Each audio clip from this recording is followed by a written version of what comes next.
Good morning. Want to welcome everyone to the Utah State Board of Education and Utah Schools for the Deaf and Blind Governing Board meeting today.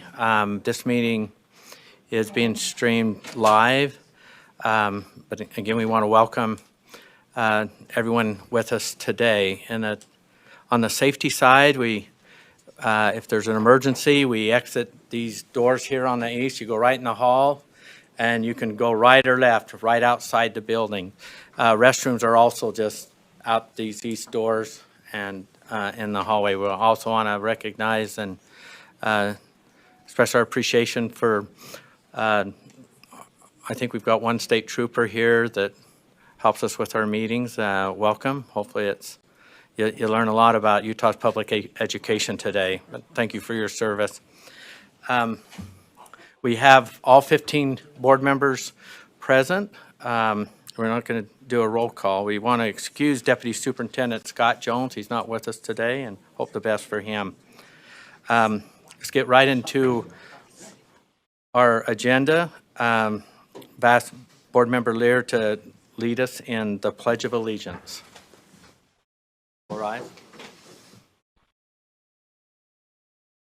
I pledge allegiance to the flag of the United States of America and to the republic for which it stands, one nation, under God, indivisible, with liberty and justice for all. Thank you, Board Member Lear. Next, we'll have our board member message. Member Straight, are you used to sit there, and then I know you moved over here. Okay. Yeah, you turn your, and then just so that we all know this is streaming, and then we absolutely have to be close to our mic so people can hear, and especially me. So, thank you. Thank you. Where's my, oh, there's Jeff. Thank you. Wow. So I am super excited to share this message with you today, and I actually changed my message 3 or 4 times, but I've been contemplating with anticipation the opportunity to share a few thoughts. And the emphasis that I would like to place today is on joy. It's all about joy. Next. So Spencer Cox, who is now our governor, Governor Spencer Cox, said in an op-ed for the Deseret News back in 2020, when teachers lose the joy of teaching, students lose the joy of learning. And as I thought about this idea and this concept, I think back to those defining moments in my own life. And one of them was the realization very early on in my teaching career that I needed to find the joy in it. Now, I put two phrases up here, teaching with joy and joy of teaching, and I actually view those two statements just a little bit differently. And to the right, you'll see a picture of a young man. This is right after World War II. That young man is an orphan. This is in Austria. And he has just received a new pair of shoes, and a photographer was able to capture that event. To me, that picture exhibits real joy, real joy. Now, when I think about teaching with joy, that's what I do as a teacher, and that's what teachers do. And when I think about the joy of teaching, it's what comes back to me as a teacher. The joy of teaching is what we see in our students. And so I think that emphasizes what our governor meant by the joy of teaching. And as I attended our public hearing here recently on the 22nd, that's the one message that I really wanted to share with those who are anxious about this coming school year. This is now our second year when there's been lots of anxiety coming in the year, but there is joy out there, and boy, the message that I would like to share for teachers is that we want you to have that joy. Next. All right, now you can see this teacher does even a better job than I can of expressing the joy of teaching. and the fun of teaching, fun and joy. And this is actually a USB video. It was only posted like 5 or 6 days ago. I was like the fourth view on each one of these. But this series, which is produced by USBE, is called Teach with Joy. And you ought to look those up. I like to go into the website and search through and find little things and learn a little bit more about what we do. So if we could play that video.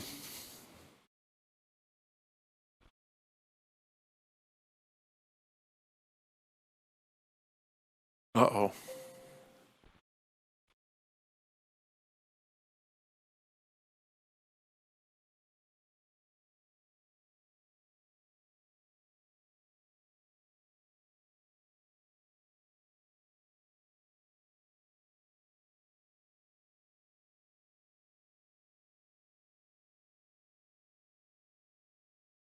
Matter the content you are teaching. That lesson or that day in class can be fun if there is a culture in your classroom of supportiveness, of laughing at ourselves, of making mistakes. Fun.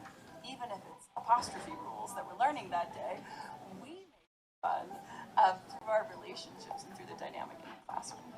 We're writing poems right now, and I'm gonna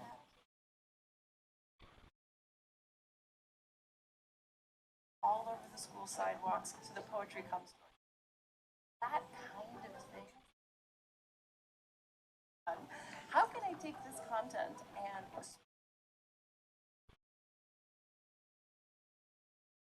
puzzle or a challenge? Ultimate challenge, but also really a joy of teaching.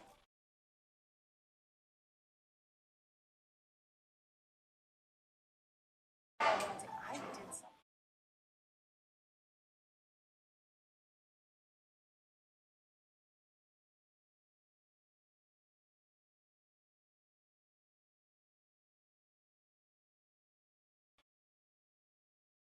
How they fit into it. On a bad day, I can go home and say, I know that what I'm doing has meaning. I know that it has an impact on the world, and I don't think there's anything more useful, more meaningful that I could be doing with my set of skills.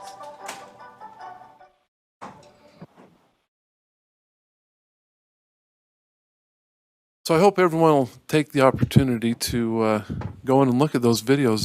There's a series of them, and they're excellent, from some great educators from around the state of Utah. So I don't know if anyone noticed this, but the street that's right out here, it goes right by our office here at USBE. I see Board Member Cannon. She knows what street it is. It's Cesar Chavez, actually Cesar E. Chavez Boulevard. And Cesar Chavez was the leader of a labor union. And the farm workers union in California, they were the ones that staged the grape boycotts in the 1960s. And Cesar Chavez, when I talk about Cesar Chavez in history class, he becomes an inspiration for many of my students. Once social change begins, it cannot be reversed. You cannot uneducate a person who has learned to read. You cannot humiliate the person who feels pride. You cannot oppress the people who are not afraid anymore. We have seen the future, and the future is ours.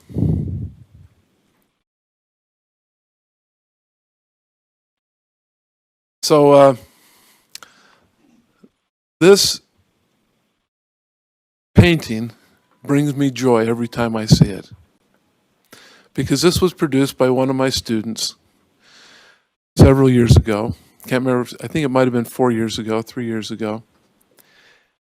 And they created this as part of an assignment where everyone had to choose someone that they admired, and they had to create something. And they could choose what they created, and this student decided to do this painting. And they talked to the class about how Cesar Chavez had made a whole new world possible for them. Or not just him, there were others, but that he was a big part of that. When we see our students grow, when we see them be successful, it brings us joy. Okay, so this scrolls across. Okay, students who see themselves reflected in their school's curriculum. Now, this was a Hispanic student who saw themselves reflected in the curriculum of the classroom. This is the positive effects that research shows us comes to a student who sees their connection, who sees the curriculum as reflective of them. They feel safer. They get better grades, are more likely to pursue going to college, and have higher self-esteem and lower rates of depression. It's all about joy. Thank you. Thank you, Board Member Straight. Next, we will have employee recognition. Superintendent Dixon.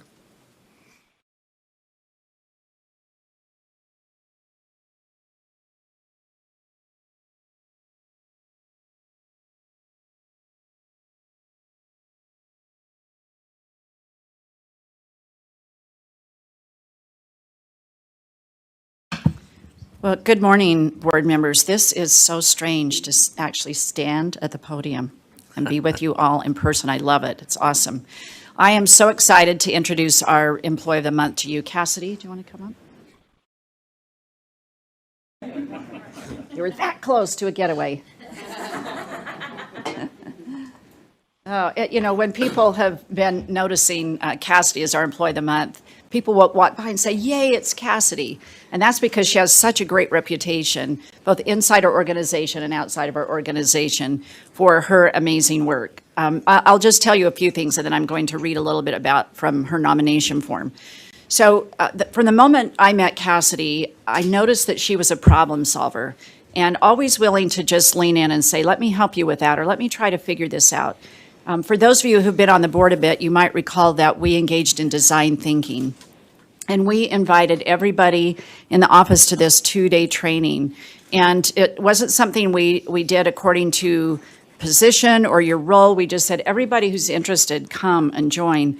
And Cassidy inspired all of us as she engaged in this training and just really started thinking, the trite phrase is thinking out of the box, but really trying to think about ways to improve service in our office. And she really was a role model for all of us to be willing to lean in. We've had new employees come and go. She's the first to volunteer to help with induction. But here's a specific reason, all of that loveliness about her. And here's a specific reason that she was nominated. So think about our licensing team. They've been in the building the whole time. They're on the front lines. We have people coming and going. And there's a lot of processing of materials and information. And we get physical and digital licenses from a variety of places. And late in December of 2020, our access and our ability to retrieve from one of those very large major distribution centers was just not connecting correctly. And we were just unable to retrieve the transcript. So think about the stress for a teacher trying to get licensed and having that stop. So Cassidy figured it out. And she just said, I am going to crack this code and I'm going to figure it out. And she took on the responsibility and really confirmed all the data errors and figured it out and got everything pushed through. So there was a bottleneck of about 200 transcripts that she had to go in and manually figure out how to get those out of the system. So this is our Cassidy, and she just not only has the willingness to do anything she's asked, but more than that, she's the first one to lean in and say, I think I can figure this out. Let me do this. She's brilliant, and she's funny, and she's kind, and she's just one of those people in our agency that is such a value add and makes everybody feel joy when they're around her. So thank you, Cassidy. We're really proud of you. Congratulations.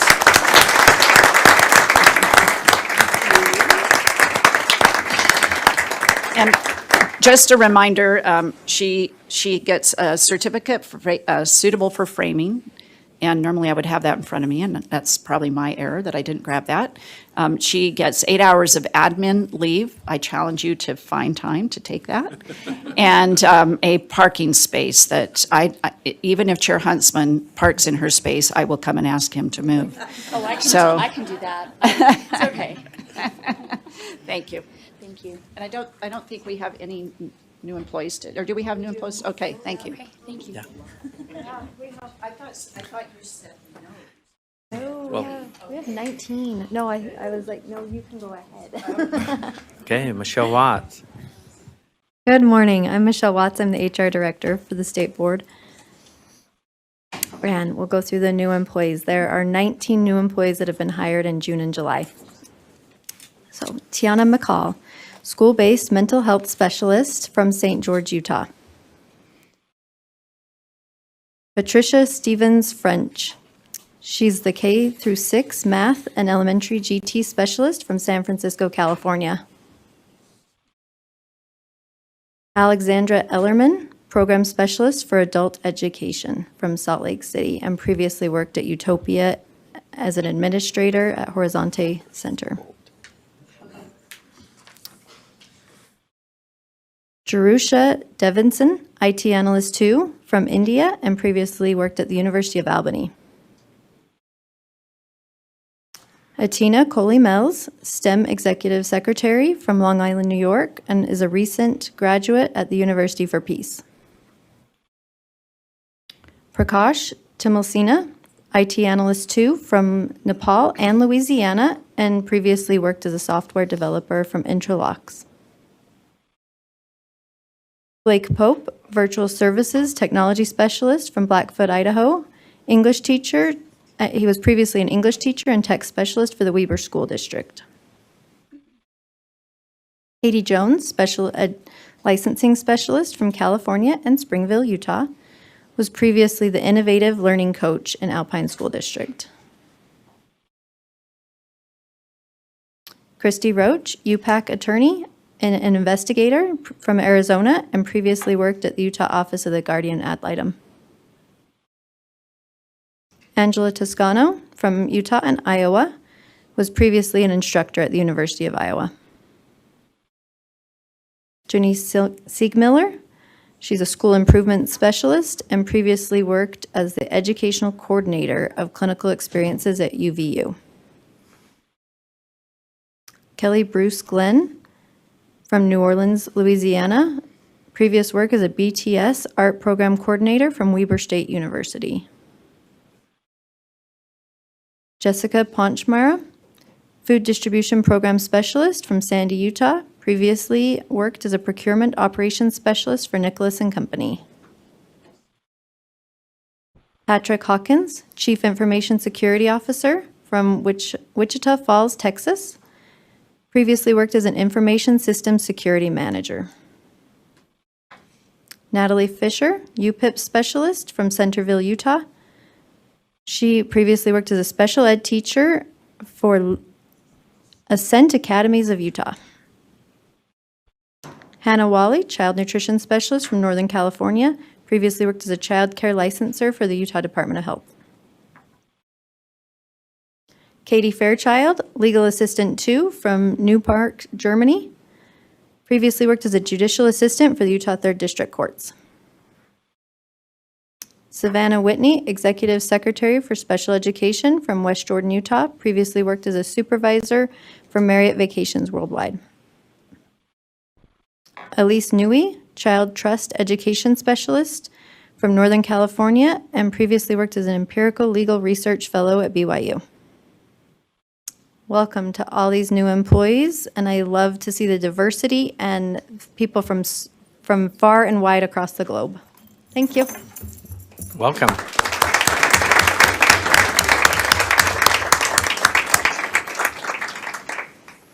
Thank you, Michelle. Next, we'll invite Alan Griffin, our curriculum content specialist. You know, introduce our.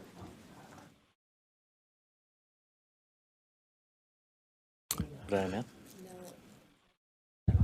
Alan Griffin, Curriculum Content Specialist. The Utah State Board of Education emphasizes and promotes its vision to see that all Utah students are prepared to succeed and lead by having the knowledge and skills to learn, engage civically, and lead meaningful lives. It's long advocated volunteer service through its membership in the Utah Commission on Service and Volunteerism, and is a certifying organization for the President's Volunteer Service Award. Ellie Vogel is a junior at Waterford School. She has spent 100-plus hours in volunteer service to earn the Bronze President's Volunteer Service Award, which is signed by President Joe R. Biden. On behalf of the Board of Education, I would like to present this award to her and then turn a couple of minutes to her to tell about her experience.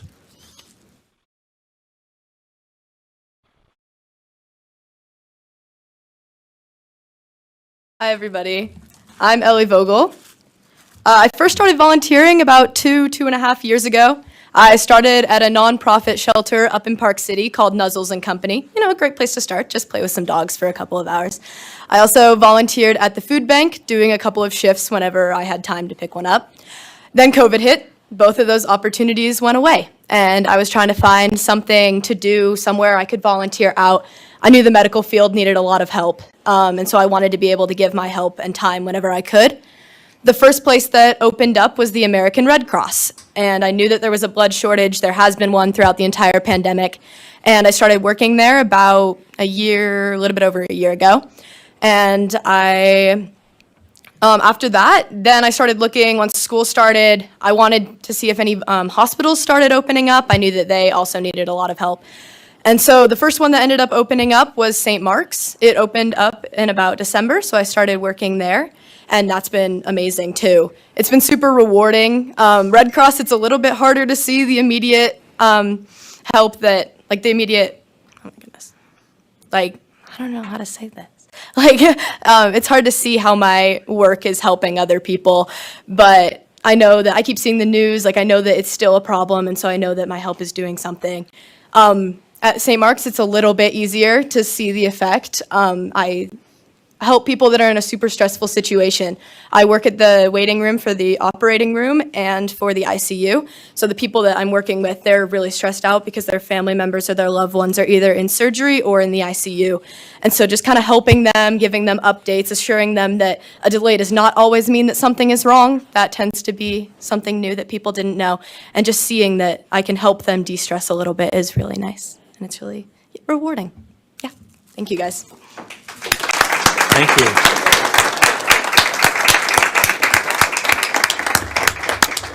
You can see she's a committed volunteer. She's going to be doing it for a long time. Thank you. Okay. Oh, yes. Ellie's mother, Candace, do you want to stand up?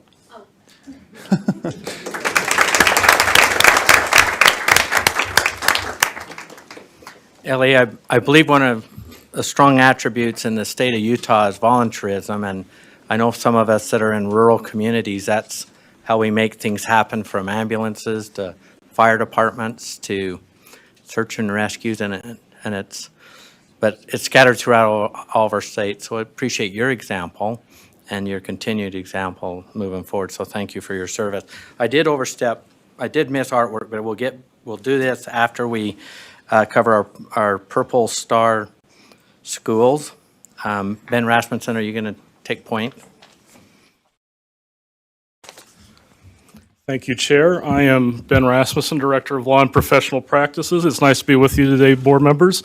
Usually I'm talking to you about somber matters that aren't much fun to discuss, but I'm happy to be talking to you today about a fun program, a great program that we've instituted in Utah now, and we're happy to honor some schools today that are doing some exciting things. So just to get started, I want to remind you the Purple Star Schools program requires the schools involved to do a few things so that they can be recognized as helping our military families. And this was something that we enacted in one of our rules about a year ago.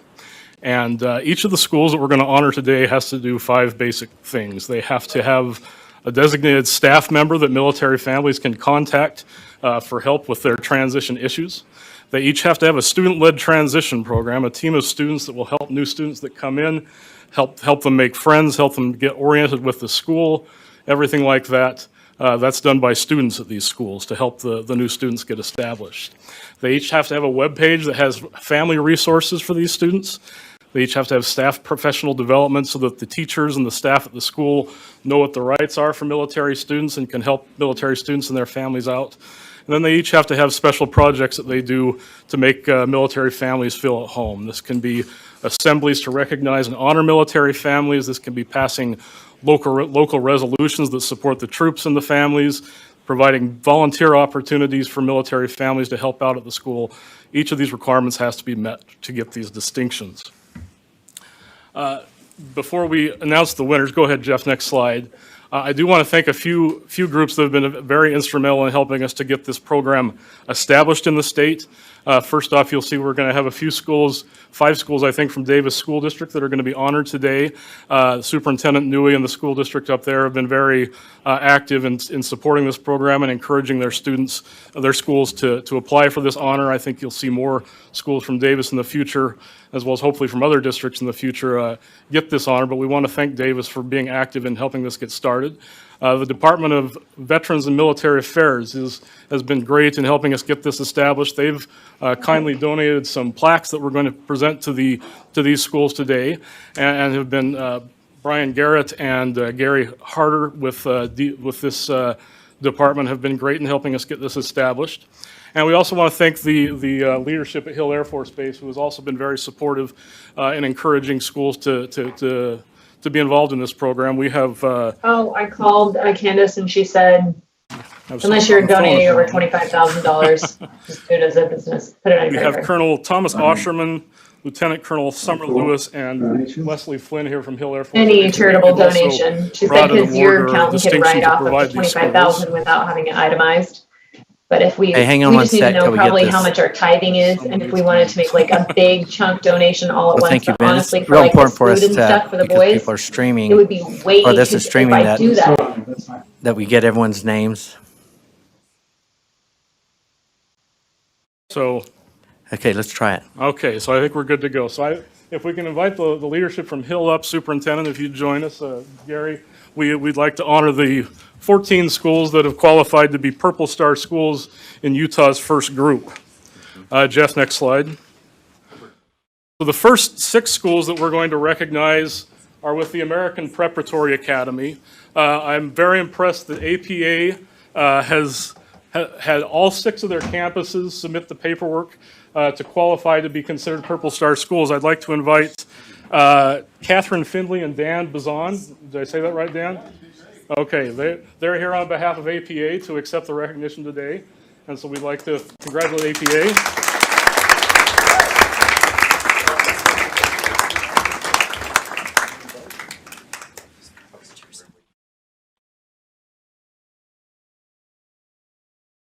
Okay. Let's, next slide. From Davis School District, we have Central Davis Junior High. Is Lori Humphreys here?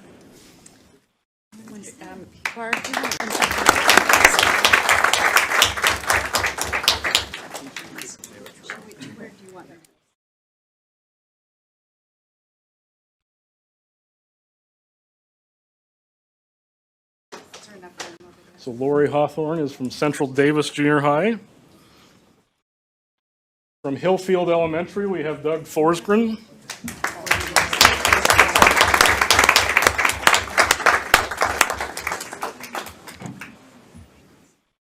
Going for Jeff.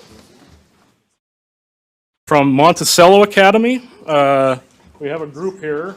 Do you want? But we have Ryan Williams, Dane Roberts, Anna Long, and Haley Goslin, who RSVP'd from Monticello Academy. Looks like they're coming up here.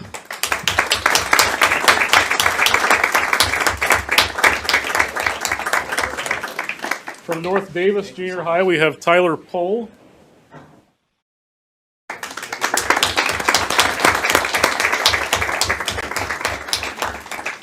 From North Layton Junior High, we have Edward Campbell. Is Edward here today? Doesn't look like he's made it yet. From Ogden Preparatory Academy, Debbie Deem.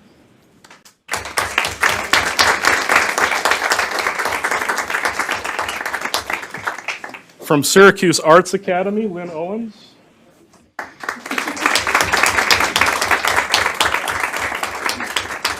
And from Woods Cross High School, Deanne Kapenatoff.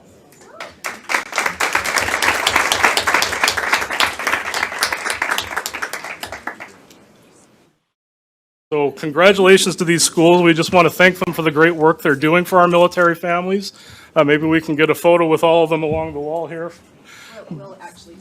Oh, we're going to take them outside. That's probably even better for your work, but we want to thank you for letting us make this presentation here in board meeting, and again, thank these schools for the great work they're doing.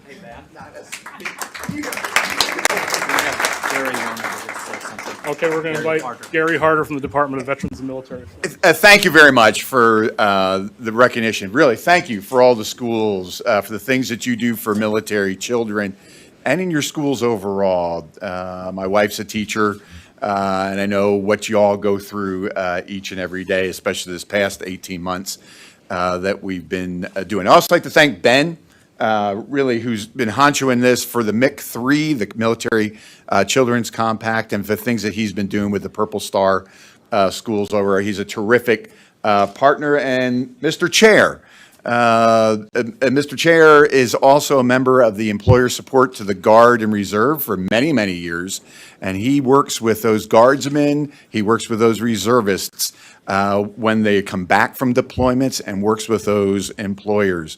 But mostly I really want to thank all of you as well. The Air Force put out a study about a year ago, and they looked at their 150 plus bases that they have across the country, active, reserve, National Guard. We have two of those bases, the Salt Lake Air Base for the Utah Air Guard down here right by the airport, and obviously Hill Air Force Base. They rated them on a number of different things. One was K through 12 education, and they also looked at military spousal licensure portability. So for a lot of military spouses, that's teachers as well. 3 bases in the entire country came up as green, their top rating in both. Both of them, 2 of them that we have here, both of them were green in both K through 12 education and the military licensure portability. That's not lost on any of us. We know the great work that y'all go through, the tough decisions that you have to make all the time and the whole bit. But from our department and the Utah Department of Veterans and Military Affairs, for all the children, for all the families, for the military leaders that are here from Hill Air Force Base today, we just really want to say thank you for your efforts that you've had in the past and for the continued efforts that you will have in the future to support all of those military children and their families. Thank you very much and congratulations.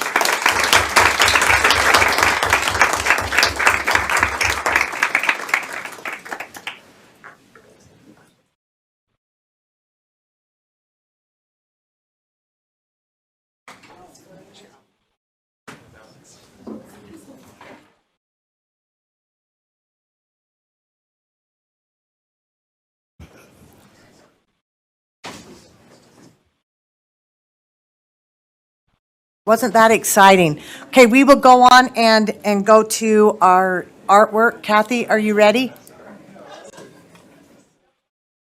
Thank you.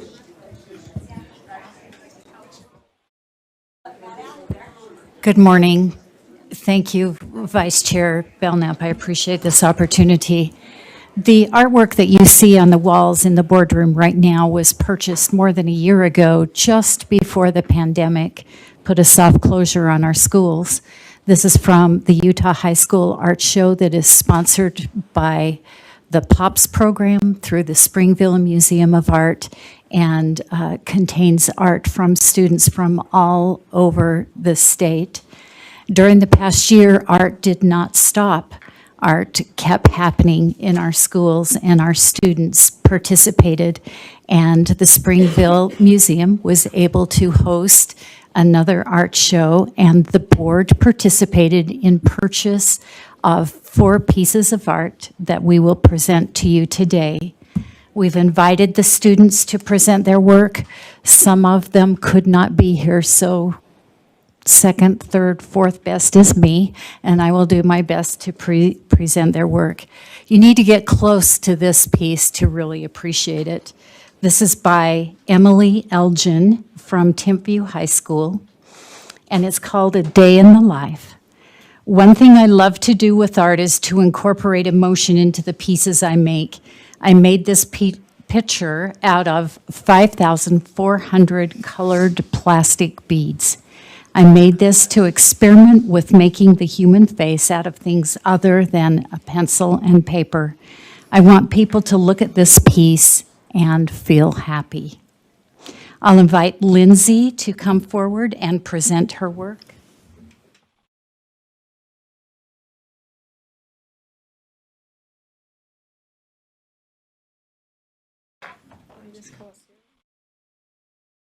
Wow, I have not seen this piece in so long, like in person. It's been quite a while, so it's really fun to see it again. This is my biggest painting I've ever done, and I kind of underestimated how much time it would take and how much paint it would take. And so, and I had a deadline, so I ended up spending days and days, just hours on end, just painting, like straight hours. And I ran out of red paint, halfway through, so. But it all turned out, and I mean, look where it is now, like, this is crazy. So, but I think my favorite part about this is my favorite part about the meaning of it is really that there is no meaning. It's just a silly painting of, this is my brother and then my cousin wearing the glasses. But it's kind of cool because you can make your own story out of this. Like, you can decide, is this guy the detective and is this his friend, the professor, or, where are they going, what are they doing? And, it's all up to you to make the story. And, well, right now I took a picture of them on a motorcycle, so that's why I called it motorbike shenanigans, because I wanted you to see that they were on the motorcycle. But, yeah, it's all up to you, so you just decide the story, because, yeah. Anyways, so thank you so much. I don't know who decided he would come here. Like, I don't know who did the judging, but thank you to whoever did, because this is crazy, so thank you.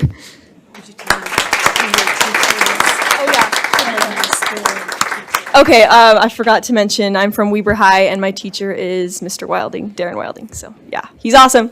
Okay, thank you.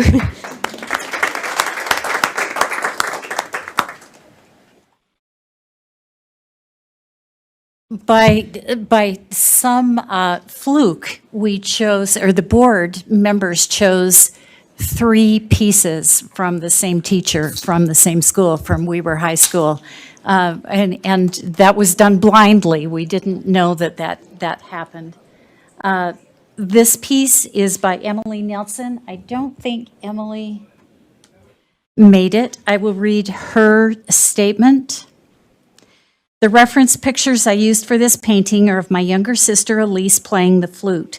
This painting is special to me not only because of the bond I share with my sister, but also because I play the flute as well.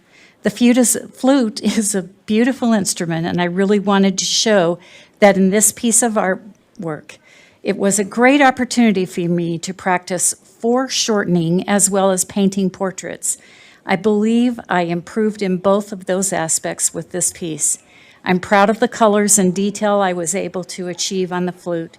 I hope that others can see the beauty that I was trying to get across. So, Len, would you come forward, please?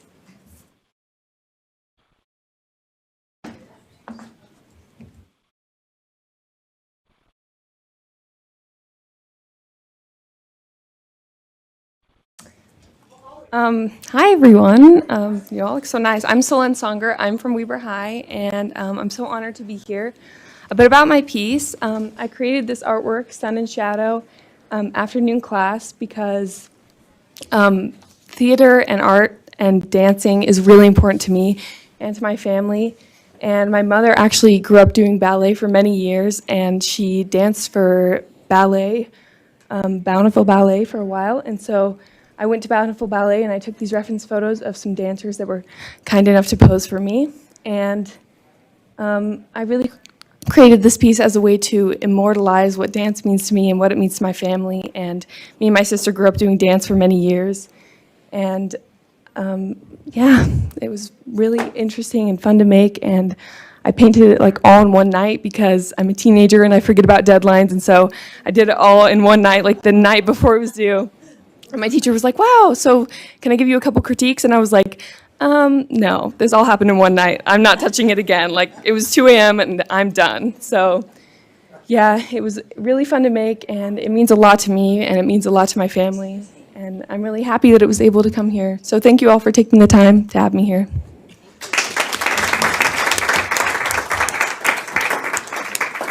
Thank you to the students and to the board members who participated in the selection for the purchase.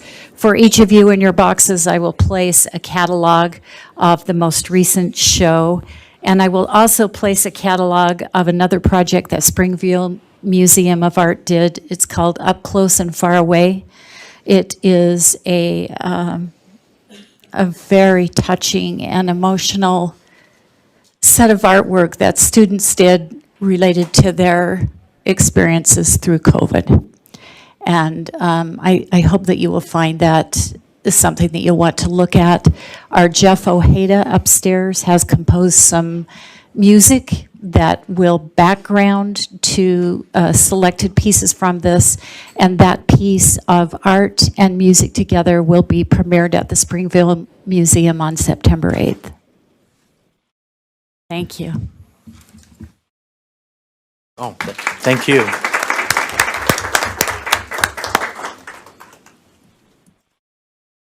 We're a few minutes ahead of schedule, but we're just going to still move forward here. Our